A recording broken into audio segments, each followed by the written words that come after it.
Hello everyone. In this video, we're going to talk about high-performance computing and how it can benefit from heterogeneous integration. High-performance computing is the powerhouse behind large machine learning models, which are more generally known as artificial intelligence. And there's strong potential for advanced packaging techniques to provide lots of benefits for AI, like reduced manufacturing costs or increased efficiency and overall performance. The performance of AI systems is important because the global market for AI is expected to reach 407 billion USD by 2027, whereas last year in 2022 it was 86.9 billion. Since 2022, there have been lots of impactful updates to systems you've probably heard of or maybe even played around with, and there's likely more to come.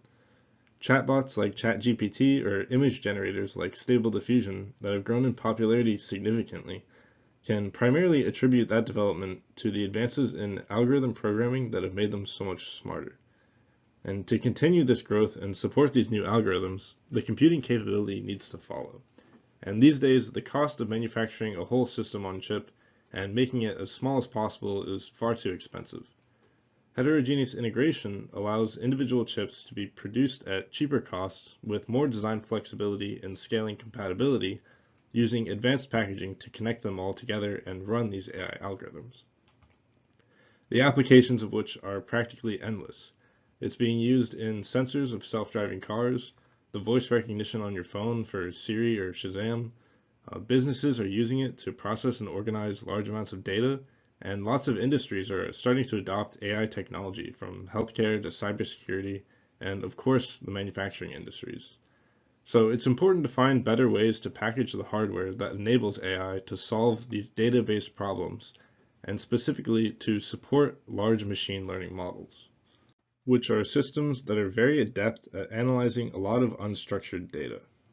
These models with potentially hundreds of matrices with millions to billions of weight parameters between them are responsible for taking the input layer and transforming it through many iterations and calculations to the output layer. And the data between these iterations has to be stored in a memory unit and accessed by a processing unit multiple times over, meaning these large machine learning models need the ability to store and transport lots of data, which they achieve using high bandwidth memory. Now, machine learning is a requirement for AI systems to teach them about their environment so they have a base of knowledge to refer to. And a majority of the power consumed by these iterations is spent on matrix multiplication, so they benefit greatly from parallel computing. And new methods of enabling parallel computing, and more directly high-performance computing, are the key to improving the efficiency of these machine learning models, as the conventional methods of computing are providing diminishing returns. One of those methods is the CPU, or Central Processing Unit, that can tackle a wide range of the problems that you throw at it, but it can't do any one thing particularly well.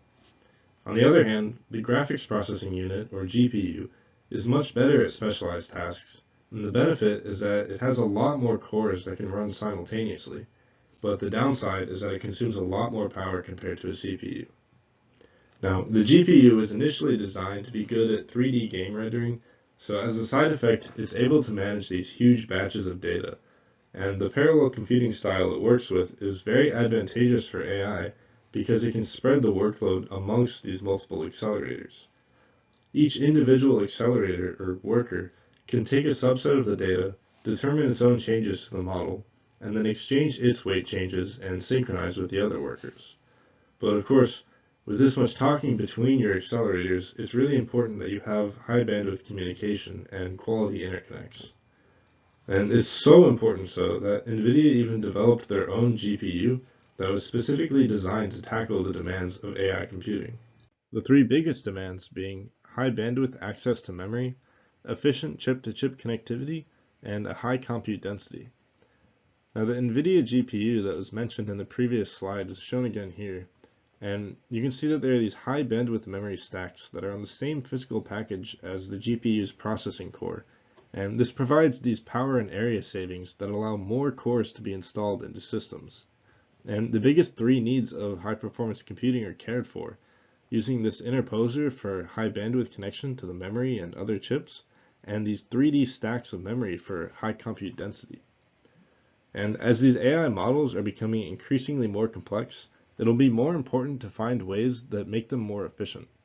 And the coupling of heterogeneous integration and advanced AI models can lead to these major advancements in performance and capability of what they can do. But specifically working to improve the interconnection quality between your logic and memory and reducing the energy cost per bit will be the primary ways to make high-performance computing more efficient.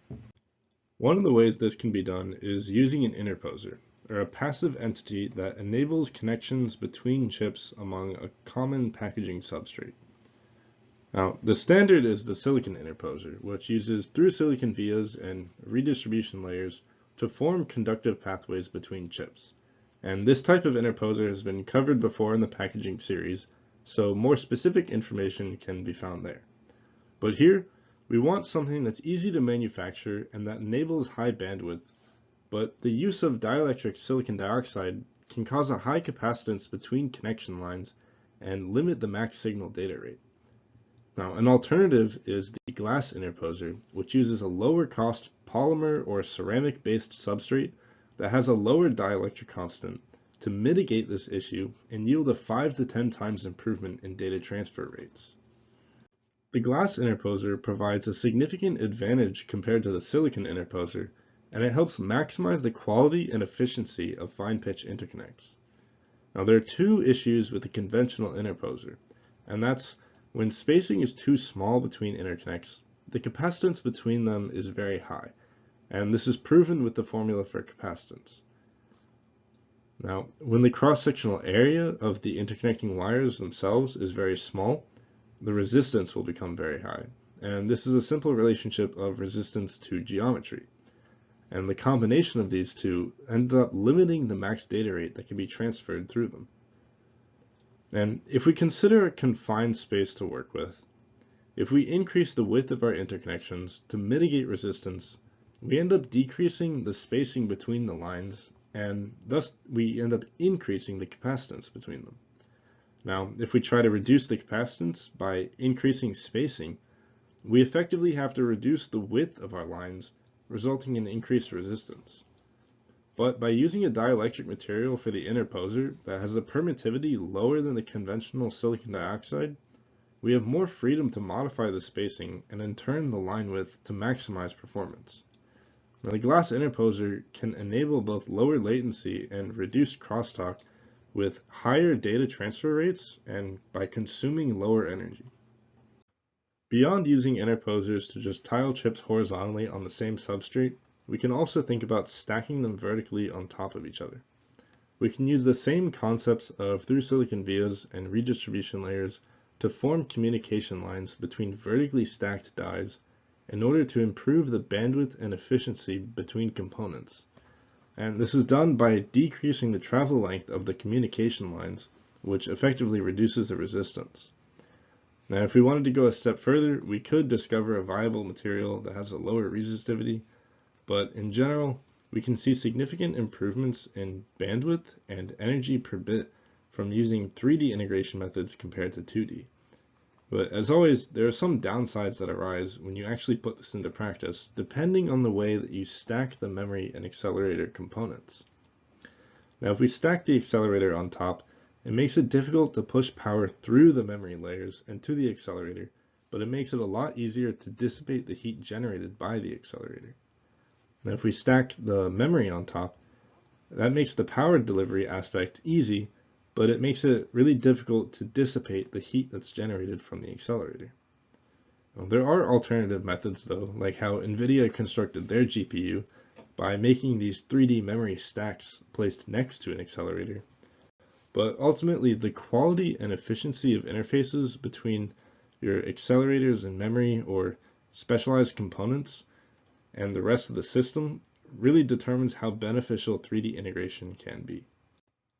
Another way to achieve 3D stacking with better interconnections is by using optical connections, as they can improve the stackability and versatility compared to hardwired electrical connections.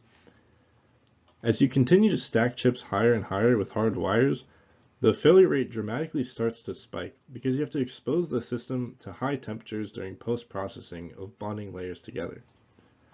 But one of the ways that optical connections are being used currently is this duo combination of a photodiode and a light-emitting diode to receive the information from the layer below and transfer it to the layer above. Instead of dealing with electronic properties, we can take advantage of 3-5 based optical systems and use the speed of light to transfer information in a way that results in no crosstalk between the lines. The layers simply need to be aligned such that the LED of one layer lines up with the photodiode of the next, and you avoid the high processing temperatures that can destroy your yield rates. And effectively, you have individual layers that can have their own purposes, being processing, memory, or for specialized AI computing, that can communicate using light and are easier to reconfigure and stack. Computer architecture refers to the design and organization of hardware and software components, and it's the fundamental principles and structures that govern how the computer operates. And one of the ways in which high-performance computing is being developed is by switching AI-specific hardware away from the conventional von Neumann architecture, which is a type of stored program computer architecture where the data and instructions are stored in the same memory and accessed sequentially by the CPU. But with this architecture, the CPU has to fetch the instructions from the memory, decode them, execute them, and then store the results back in the memory. And while it allows for a high degree of flexibility and has been widely used in many computing devices, it suffers from bottleneck issues when you're trying to process large amounts of data because it can't take full advantage of high bandwidth area interfaces. Now, what's being developed is called the neuromorphic architecture, which is modeled after the structure and function of the human brain's neural networks. It mimics neurons and synapses by using analog and digital circuits and is especially skilled at parallel data processing. The neuromorphic architecture is capable of processing large amounts of data very quickly while consuming little power and can learn from experience and adapt to new situations, making it ideal for applications like image and speech recognition. Now, the emergence of neuromorphic architecture provides many new opportunities and challenges to packaging, and finding ways to integrate specialized hardware will be a key driver in AI development. A piece of specialized hardware that's disrupting the idea of separately packaging your processors and memory devices is the memristor, or the memory resistor, which is a programmable resistor that can function as a processor and memory. This type of device is still an active area of research, being first demonstrated in 2008, and it's highly compatible with the neuromorphic computing architectures because it works like a synapse. The structure is a titanium dioxide thin film with length L that's sandwiched between platinum electrodes. Now, one side of the titanium dioxide crystal will have oxygen vacancies, and these are the absence of oxygen molecules in the lattice. But when a negative voltage is applied to one of the platinum electrodes, like the one on the left here, these oxygen vacancies will migrate away from the interface like they already have, making the interface material more like titanium dioxide with a wider band gap and a higher resistivity. Now, applying a positive voltage will have the opposite effect and decrease the resistivity as oxygen vacancies diffuse towards the interface. Now, this allows the memristor to store information in the form of two distinct resistive states, being high and low, and it allows it to not always be deterministic. It knows the relative magnitude of voltage that was applied previously, and that can be used to consolidate processor and memory functions into the single component, and it can achieve an impressive integration density that's a few times higher than flash memory technologies. The biggest challenge lies in integrating memristors and specialized AI processors with existing IC fabrication and packaging techniques. And that's all I have for this video. I hope you learned something about AI and packaging and that you're excited for the future of this technology because there's lots of cool things being researched and developed that we'll be able to take advantage of in the coming years. Take care.